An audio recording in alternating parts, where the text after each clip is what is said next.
appearance and grooming, kwa maana ya kwamba muonekano wako na unavyojiweka. Usione mara nyingi watu wanapozungumza mbele ya watu wanaamua kuvaa vizuri, kuvaa suti, kufunga tai na kadhalika. Ni kwa sababu wakati fulani mtu anaweza akahamasika kukusikiliza kwa vile ulivyo. Sasa umekuja unatamani kumwambia mtu kuhusiana na labda jinsi ya kujikwamua kiuchumi au jinsi ya kufanikiwa kifedha, halafu hicho ndio nachotamani kukizungumza mbele ya watu na kuelimisha, lakini jinsi ulivyokaa umevaa chini ni yebo, nguo zimetatuka.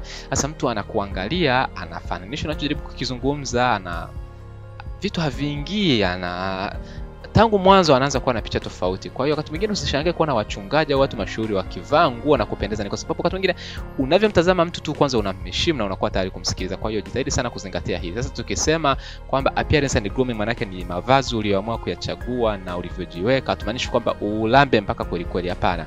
Angalia unakwenda kuzungumza na watu wa namna gani. Angalia unakwenda kuzungumza kwenye tukio gani. Kuna matukio ambayo yatakuhitaji kweli kuvaa suti, kuna matukio ambayo yatakuhitaji kuvaa casual kwa maana mavazi ya kawaida. Kuna matukio ambayo yatakuhitaji tu kuvaa ni formal lakini sio suti. Kwa hiyo ni vizuri kuchukua muda wako kuelewa kwamba kwa umati huo